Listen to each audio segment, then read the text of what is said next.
Friends, नमस्कार। मैं हूं राजेश कुमार चौधरी।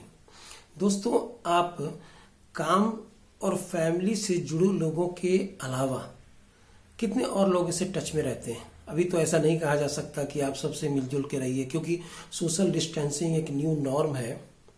लेकिन फिर भी फोन के द्वारा आप ऐसे कितने लोगों से जो आपके काम और फैमिली से जुड़े हुए नहीं हो, आप सोचिए। मैं आपको रोहित के बारे में बताता हूँ।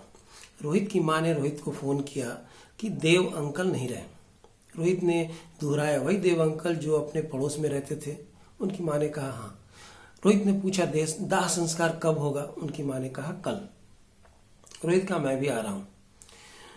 और फिर रोहित फोन रखकर अपनी बातें सोचने लगा, देव अंकल के बारे में सोचने लगा। जब वो 14 साल का था, उस समय उनके रोहित के पिता की मृत्यु एक रोड एक्सीडेंट में हो गई थी। रोहित उस समय क्लास 10 में पढ़ता था और देव अंकल पड़ोस में रहते थे। वो अकेले रहते थे, उनकी पत्नी का देहांत हो गया। उनका एक लौता लड़का था जो विदेश में रहता था और वहीं सेटल हो गया। रोहित जब उनके देव अंकल रोहित को हमेशा अपने पास बुलाते और बहुत अच्छी अच्छी बात बताते अपने जीवन के बारे में। देव अंकल को पढ़ने का बहुत शौक था। वो बहुत अच्छी अच्छी किताब के बारे में उसे बताते और रोहित ऐसा मानता है कि आज जीवन में जो कुछ भी है उसमें देव अंकल का योगदान बहुत ज़्यादा है। नॉन एकेडमिक जो योगदान है, जो जीवन का लेसन है, उसमें देव अंकल उन्हें बहुत कुछ सिखाए। चाहे वो इम्पोर्टेंस ऑफ डेली इम्प्रूवमेंट हो, इम्पोर्टेंस ऑफ फॉरगिवनेस हो, वैल्यू ऑफ रिलेशनशिप हो, ये सारी बातें देव अंकल रोहित को बताए थे। और रोहित उनसे बहुत ही प्रभावित था और वो अपने जीवन का बहुत कंट्रीब्यूशन मानता था कि वो देव अंकल के चलते ही वो इतना आज सफल है।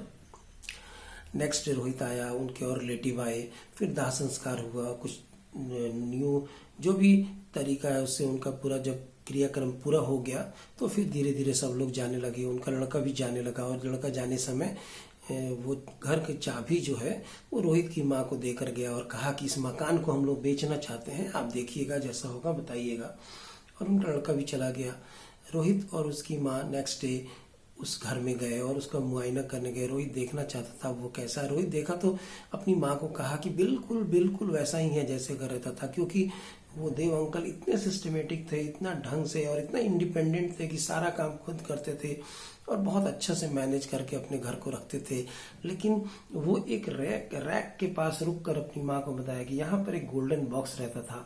वो गोल्डन बॉक्स हमेशा बंद रहता था। मैंने अंकल से 2-3 बार पूछा कि उसमें क्या है, तो वो बोले कि उसमें कुछ है, लेकिन उन्होंने बताया नहीं। 1-2 बार मैं लगातार पूछता रहा कि मैं जानना चाहता था कि उसमें क्या है, लेकिन अब वो बॉक्स वहां रैक पर नहीं था। फिर वो लोग घर का मुआयना करके वापस आ गए। वहां उनके घर में जब आए तो पोस्ट ऑफिस से एक इंटीमेशन आया था जिसमें लिखा था कि आपका एक अनडिलीवर्ड पार्सल बहुत दिन से पोस्ट ऑफिस में पड़ा है। अगर आप 3 दिन के अंदर इसे नहीं ले जाएंगे तो फिर पोस्ट ऑफिस का जो अनक्लेम्ड पार्सल का जो रूल है उस हिसाब से इसको डिस्पोज कर दिया जाएगा। रोहित पोस्ट ऑफिस गया, वहां उसने वो पार्सल रिसीव किया। बहुत बड़ा पैकेट था। वो आकर खोलकर जब देखा तो उसकी आंखें फटी रह गई, वो आंखें नम भी हो गई, क्योंकि उस बॉक्स में उस पैकेट में गोल्डन बॉक्स था। उसमें उसका चाबी था और एक छोटा सा कागज का टुकड़ा था जिस पर लिखा था कि ये गोल्डन बॉक्स और चाबी रोहित को दे दिया जाए। रोहित की आंखें भर आई और रोहित ने जब उस बॉक्स को खोला, गोल्डन बॉक्स को जब खोला, तो उसमें एक बहुत ही खूबसूरत और एक्सपेंसिव रिस्ट वॉच था, गोल्डन कलर का। रोहित अपने आंसू को रोक नहीं पाया और उसके साथ एक छोटा सा ग्रीटिंग्स कार्ड था जिसमें रोहित के लिए शुभकामनाएं और आभार था, जिसमें लिखा था, रोहित तुम्हें बहुत बहुत धन्यवाद मुझे समय और साथ देने के लिए। दोस्तों, ये छोटी सी कहानी है, हालांकि कुछ समय पहले की है, लेकिन इसमें सिर्फ इतना ही है कि हम कुछ ऐसे लोग के साथ अपना समय बिता सकते हैं या कम से कम फोन करके बातचीत कर सकते हैं जिनको हमारी जरूरत है। हम सिर्फ आपसे इतना ही आग्रह करने के लिए और ये कहानी सिर्फ इतना ही कहने के लिए कि कुछ फोन ऐसा रिसीव करिए जो आपको जरूरत नहीं हो। कुछ कॉल ऐसा करिए जो आपको जरूरत नहीं हो। आपको लगता हो कि कोई ऐसा है जो अकेला है और जिसे आप बात करेंगे तो उन्हें लगेगा कि कोई है जो उन्हें याद करता है। और खास करके अगर सीनियर सिटीजन हो, आपके आसपास हो, या आप किसी को जानते हो और आपको लगता हो कि वो अकेले हैं, तो जरूर कॉल कीजिए। ये बहुत ही जरूरी है। 2 दिन पहले टाइम्स ऑफ इंडिया में मैं एक आर्टिकल पढ़ रहा था, बहुत बहुत ही दुखद था, सीनियर सिटीजन के बारे में था। उसमें एक ऐसी मार्मिक घटना थी कि एक सीनियर कपल एक घर में रहते थे पूना में, गावथान जगह में, शिवाजी नगर में। एक सीनियर कपल रहते थे। वाइफ की उम्र 70 साल थी और हस्बैंड 75 साल के थे।